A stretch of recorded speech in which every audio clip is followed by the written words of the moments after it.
Are you sick of sounding like a textbook when you speak? Yes, definitely. I hear this from my students all the time. So, with that in mind, this week, I started jotting down some notes when I was talking with my friends and family. I made a whole list of idioms that Americans are actually using right now. So, let's throw away those textbooks and let's embrace the real conversations that Americans are having, and let's learn some real idioms. Are you up for the challenge?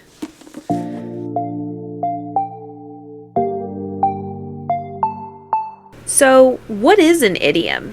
An idiom is a phrase that doesn't really make a lot of sense whether you look at each individual words or the phrase as a whole, unless you're from the place where idiom originated. So, like in America, we love idioms. It's just a fact of life. And we've put together probably some of the craziest combinations of words, but these all have some sort of origin back in our history. I'm not going to go into all of that today. If you do want something like that, if you want to know more about that, just let me know and I can make a separate video for that. But for today, we're just going to talk about each individual idiom and how to use it, okay? So the first one that I'm going to talk about today is banking on.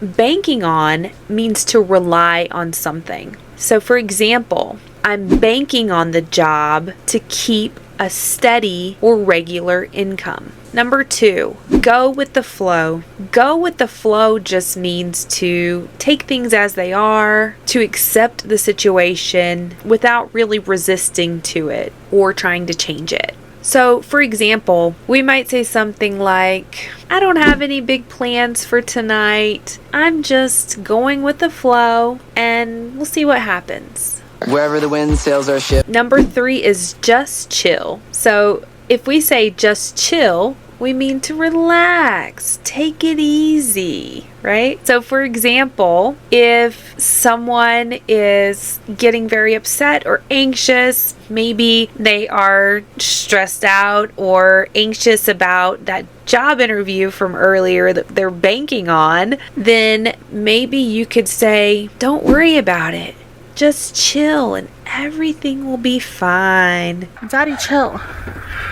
What the hell is even that? Right? Number 4, happy-go-lucky. Happy-go-lucky means that you're carefree and you're unconcerned about the future. So you're enjoying life without worries. So for example, Sarah has a happy-go-lucky attitude and always finds joy in the simplest things. Number 5, when it rains, it pours. So this means when one thing goes wrong, everything seems to go wrong, or many things seem to go wrong, right? So when it rains, it pours. For this one, we could say something like, so first I lost my phone and then my car broke down on the way home.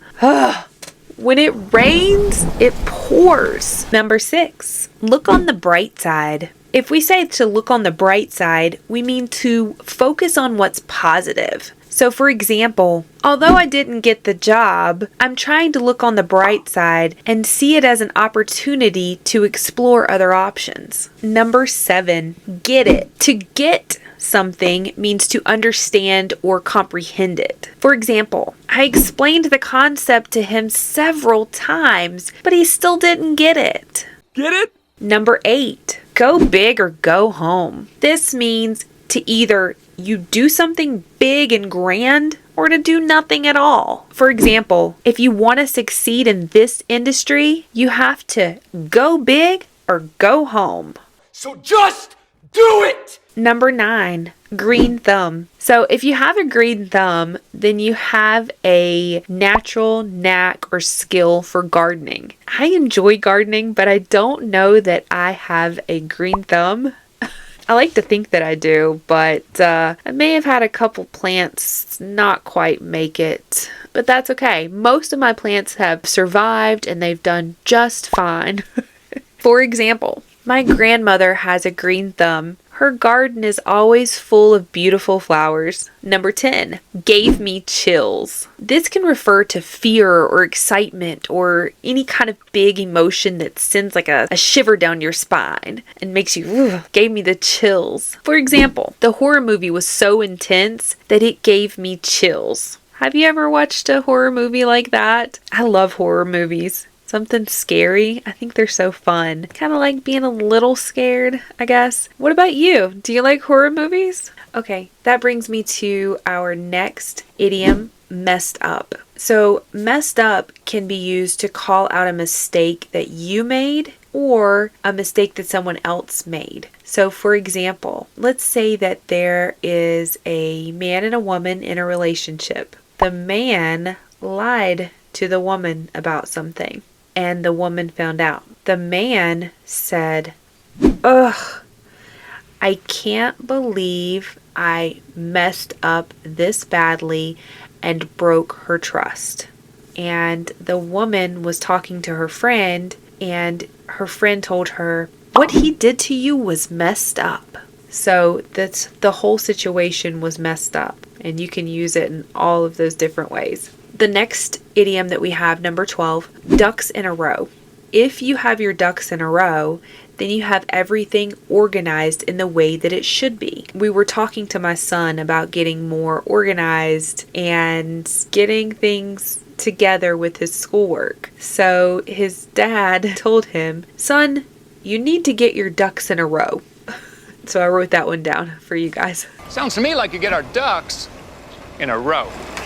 All right, number 13, get your act together. This is similar to get your ducks in a row. Get your act together means to get organized, to become more responsible, more focused. Focus! This was also used with my son this week, obviously, because we're telling him to get his ducks in a row, get organized. We're also telling him, get your act together. Another example that you can use with this one is your grades are dropping. It's time to get your act together and study harder. Number 14. This one is also similar, and this is get yourself together or pull yourself together. But this time we are talking about emotions. So this means to regain composure or control of your emotions. For example, after the breakup, she needed some time to get herself together or regain her composure.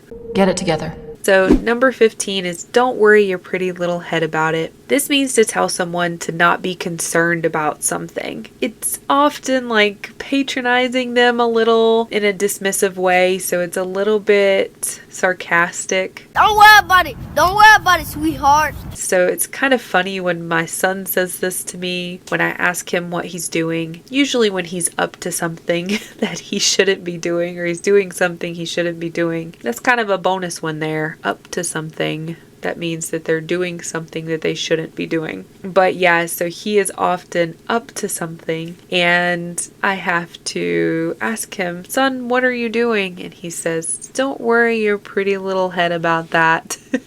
Number 16. It's a steal. So this one is used to mean that something is a bargain or a deal. It's cheap, right? It's not expensive. Sometimes people use this to encourage you or entice you to buy the product. Maybe the thing is actually not really a steal. An example of using this phrase would be to say, "I bought this designer handbag for only $50. It's a steal." Number 17, it takes two to tango. And no, we're not talking about dancing here. This means that both people involved in whatever it is should take responsibility for their actions and their involvement within whatever it was. So, for example, they keep arguing and blaming each other, but they need to realize that it takes two to tango. Because of course you can't tango alone, right? You also can't argue alone. So it takes two to tango. Number 18, easier said than done. So if something is easier said than done,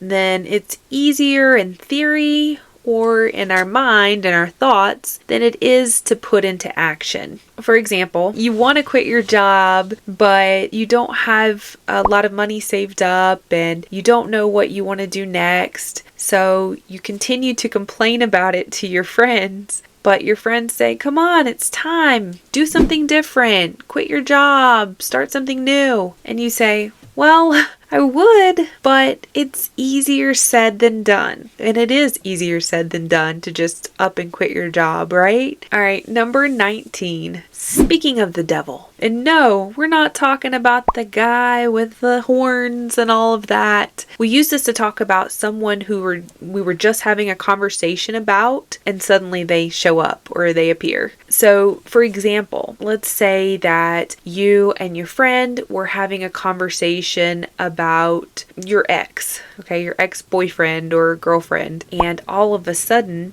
your ex-boyfriend or girlfriend shows up. So you might say, speaking of the devil, there she is, or there he is. Number 20. Time flies when you're having fun. We say time flies when you're having fun. That means that time goes by so quickly when you are enjoying yourself. For example, we are having such a good time at the party. Time really flies when you're having fun. And I hope that you're enjoying yourself right now. If you are, I just want to take a minute to say, if you are enjoying this content, time is flying for you, then please hit the like button, subscribe if you've not already subscribed, and maybe drop me a comment down below. It's super helpful for me to hear from you guys, to just keep going and making more content like this. 21.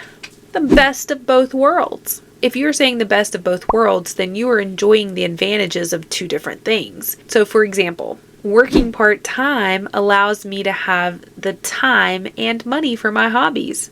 It's the best of both worlds. I don't know if that would be true. If I only worked part-time, I don't know if I would have money for all the hobbies that I have or all the things that I like to do. I like to have money to spend on things, right? We all do. But maybe if you can have just a part-time job and have money, it would definitely be the best of both worlds. Best of both worlds. I would like that. So number 22, get out of hand. If something gets out of hand, it becomes uncontrollable and hard to handle, or more intense than expected. So for example, the argument started as a small disagreement, but quickly got out of hand. All right, number 23, get it out of your system. This means to do or experience something that will help you to alleviate a desire or an urge. It'll help to kind of satisfy that desire or urge. So for example, if you really want to try bungee jumping, go ahead and get it out of your system so that we never have to go bungee jumping again. No, I like extreme sports. I think I would, be into something like that. But actually, I've never been bungee jumping. Number 24, give someone the benefit of the doubt.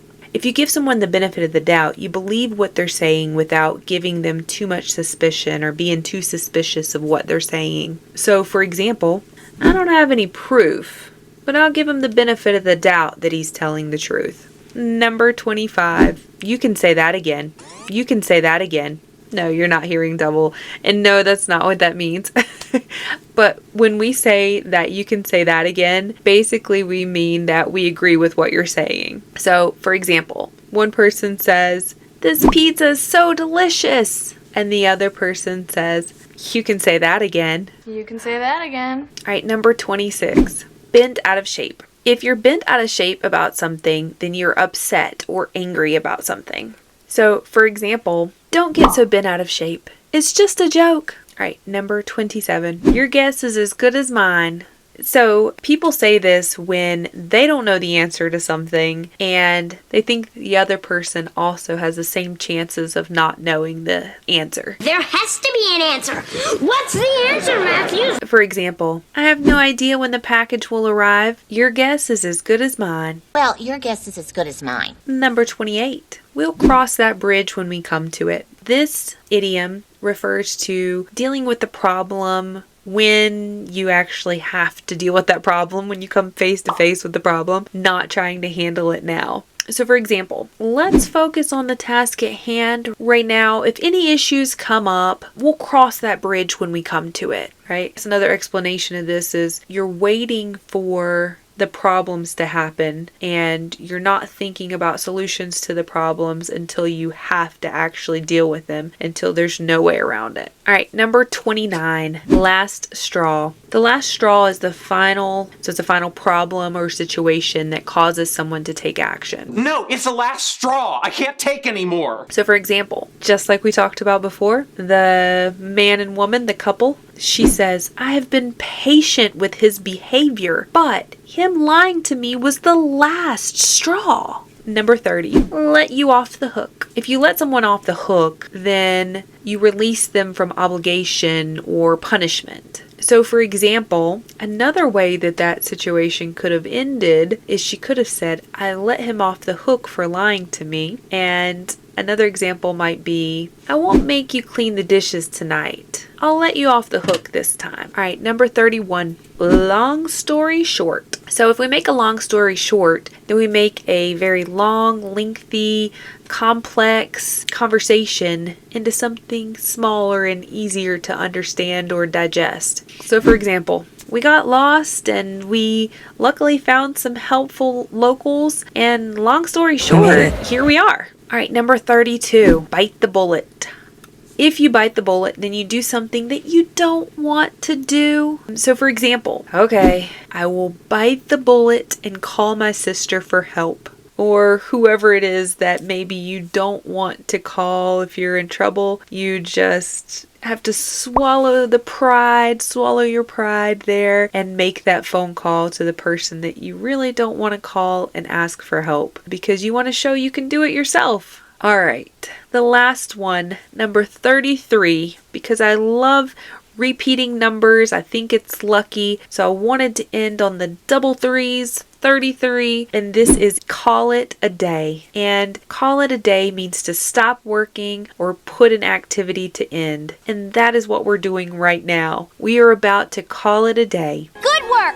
Let's call it a day. We've made it through 33 idioms and we've been working hard. Did I get an idiom right? You did. And now it's time to call it a day. I hope you've enjoyed this lesson. If you have, remember to like this video, subscribe if you haven't, ding the bell, and leave me a comment and let me know what your favorite idiom was.